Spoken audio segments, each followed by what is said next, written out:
ನಮಸ್ಕಾರ ರೀ. ಮಾವಿನ ಹಣ್ಣಿನ ಸೀಸನ್ ಭರ್ಜರಿ ಐತಿ. ಈಗ ಇನ್ನೊಂದು ಸ್ವಲ್ಪ ದಿನ ಖಾರ ಹುಣ್ಣಿಮೆ ಆಗೋ ಮಟ್ಟ ನೋಡ್ರಿ. ಈಗ 2 ಮಾವಿನ ಹಣ್ಣು ತೊಗೊಂಡೇನಿ, ಸ್ವಚ್ಛ ತೊಳ್ಕೊಂಡೇನಿ. ಅದನ್ನ ಸಿಪ್ಪಿ ತೆಗೇನು, ಒಂದು ಒಳಗಿನ ಬಲ್ಪ್ ಎಲ್ಲ ತಕ್ಕೊಂಡು ಐಸ್ ಕ್ರೀಮ್ ಮಾಡೋದು ತೋರಿಸ್ತೀನಿ. ಮಾವಿನ ಹಣ್ಣಿನಿಂದ ಐಸ್ ಕ್ರೀಮ್ ಮಾಡೋದನ್ನು ತೋರಿಸ್ತೀನಿ. ಇಲ್ಲೇ 1 ಗ್ಲಾಸ್ ಹಾಲನ್ನು ಕಾಯಕ್ಕಿಟ್ಟೇನಿ. ಹಾಲು ಕುದಿಬೇಕು.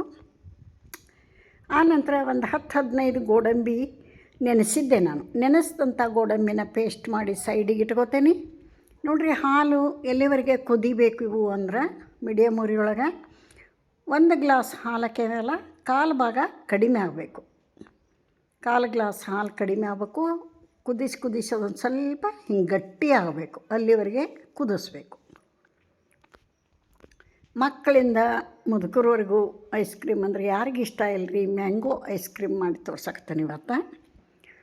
ಇನ್ನೊಂದು 5-6 ದಿನ ಉಳಿತು. ಮಕ್ಕಳು ಸ್ಕೂಲಿಗೆ ಹೋಗ್ತಾರೆ. ಇನ್ನು ಟೈಮ್ ಟೇಬಲ್ ಶುರು ಆಕ್ಕತಿ.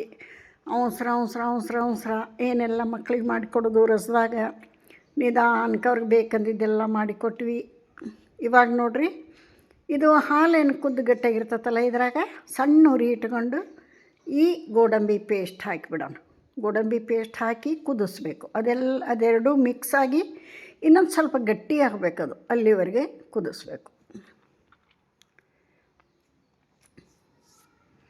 2 ಮಾವಿನ ಹಣ್ಣು ನೋಡಿರಿ, ಎಷ್ಟೊಂದು 1 ಗ್ಲಾಸ್ ಹಾಲು, ಎಷ್ಟೊಂದು ಪ್ರಮಾಣದಾಗ ಐಸ್ ಕ್ರೀಮ್ ರೆಡಿ ಆಗ್ತತಿ. ಈ ಥರ ಕುದಿಬೇಕು ನೋಡಿರಿ. ಇದು ಕುದ್ದು ಸ್ವಲ್ಪ ಗಟ್ಟಿ ಆಗಬೇಕು. ಈ ಕೆನಿ ಇರೋದೆಲ್ಲ ಇರಲಿ, ಅದು ಕ್ರೀಮಿ ಟೇಸ್ಟ್ ಬರ್ತೈತೆ ಅದ್ರಾಗ, ಅದಿರಲಿ.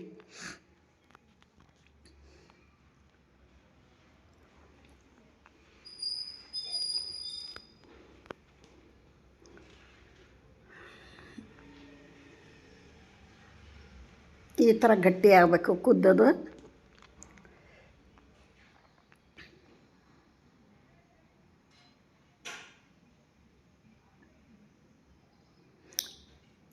ನೋಡಿರಿ, ಇಷ್ಟು ಕುದ್ರೆ ಸಾಕೀಗ. ಈಗ ಮಾವಿನ ಹಣ್ಣು ಏನು ತೊಗೊಂಡಿದ್ವಲ್ಲ, 2 ಮಾವಿನ ಹಣ್ಣಿನ ಪಲ್ಪ್ ತೊಗೊಂಡಿವಲ್ಲ, ಇದನ್ನಿಷ್ಟು ನೈಸ್ ಪೇಸ್ಟ್ ಮಾಡ್ಕೋಬೇಕು.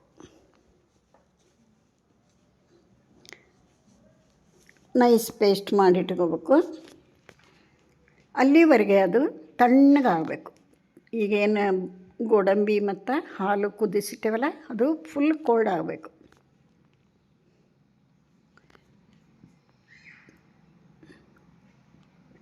ನೋಡಿರಿ, ಈಗ ತಣ್ಣಗಾಗೈತಿ. ಮಾವಿನ ಹಣ್ಣಿನ ಪೇಸ್ಟ್ ಹಾಕೊಂಡಿದ್ರಾಗ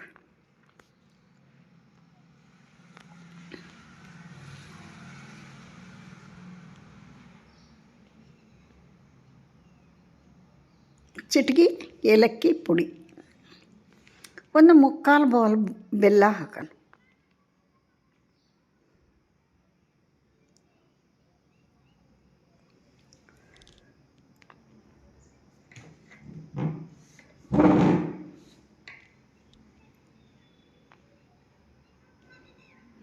ಇದನ್ನೆಲ್ಲ ಚೆಂದ ಕಲಸೋಣ. ಎಲ್ಲ ಮಿಕ್ಸ್ ಆಗಬೇಕಿದು, ಚೆಂದ ಕಲಸೋಣ.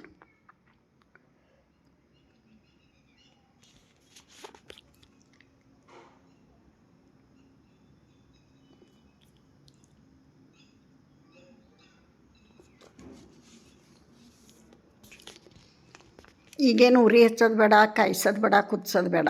ತಣ್ಣಗಾಗಿದ್ದಂಥ ಹಾಲು ಮತ್ತು ಗೋಡಂಬಿ ಪೇಸ್ಟ್ ಇರ್ತೈತಲ್ಲ, ಅದ್ರಾಗ ಮಾವಿನ ಹಣ್ಣಿನ ಪೇಸ್ಟ್ ಹಾಕಿ ಕಲಸೋದಷ್ಟೇ. ಚೆನ್ನಾಗಿ ಮಿಕ್ಸ್ ಮಾಡಿ ಇದನ್ನು ಮತ್ತೆ ಜಾರಿಗೆ ಹಾಕ್ಕೊಂಡು ಆನ್ ಆ್ಯಂಡ್ ಆಫ್ ಮಾಡಬೇಕು 1-2 ಸಲ ಸಾಕು. ಯಾರೆಲ್ಲ ವಿಡಿಯೋ ನೋಡ್ತೀರಿ, ಇಷ್ಟ ಆದರೆ ಒಂದು ಲೈಕ್ ಕೊಡಿರಿ. ಯಾರಿಗೆಲ್ಲ ಮ್ಯಾಂಗೋ ಐಸ್ ಕ್ರೀಮ್ ಇಷ್ಟ, ಸರಳ ವಿಧಾನದಾಗ ತೋರಿಸೀನಿ, ನಿಮ್ಮ ಫ್ರೆಂಡ್ ಸರ್ಕಲಿಗೆ ಶೇರ್ ಮಾಡಿರಿ. ನೋಡಿರಿ, ಪೇಸ್ಟ್ ರೆಡಿ ಆಯಿತು. ಈ ಬಾಕ್ಸಿಗೆ ಹಾಕಿಬಿಡೋಣ.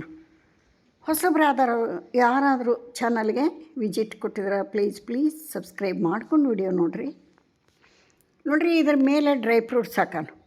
ಗೋಡಂಬಿ, ಬಾದಾಮಿ, ಪಿಸ್ತಾ ಇವನ್ನೆಲ್ಲ ಸಣ್ಣ ಪೀಸ್ಗಳನ್ನು ಮಾಡಿ ಮೇಲೆಲ್ಲ ಹಾಕಿವಿ.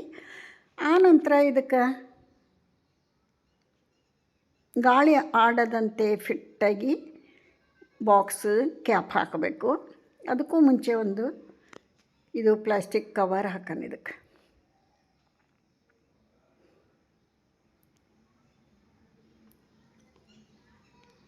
ನೋಡಿರಿ, ಈ ಥರ ಹಾಕಿ ಕ್ಯಾಪ್ ಹಾಕಿ ಇದನ್ನು ಫ್ರಿಜ್ನಾಗ ಒಂದು 6 ತಾಸು ಇಟ್ಟುಬಿಡಬೇಕು.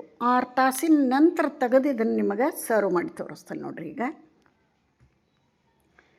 ಏನು ಸೂಪರಾಗಿ ಬಂದತ್ತೆ ನೋಡಿರಿ, ಮಕ್ಕಳಿಗಂತೂ ತುಂಬ ಇಷ್ಟ. ನೋಡಿರಿ, ನಮ್ಮ ಹರ್ಷು ಬಂದು ನಾ ತೆಗಿತೀನಿ ಅಂತ ಬರ್ತಾನೆ, ಅಲ್ಲಿ ಸ್ಪೂನ್ ಹಿಡ್ಕತಾನೆ. ಒಂದು ಬೌಲಿಗೆ ಸರ್ವ್ ಮಾಡಿ ತೋರಿಸ್ತೀನಿ. ನಿಮಗೆ ಇಷ್ಟ ಆತಂದ್ರೆ ಒಂದು ಲೈಕ್ ಕೊಡಿರಿ. ನೀವು ಈ ವಿಧಾನದಾಗ ಮಾಡ್ಕೊಂಡು ಮಕ್ಕಳು ನೀವು ತಿನ್ನಿರಿ.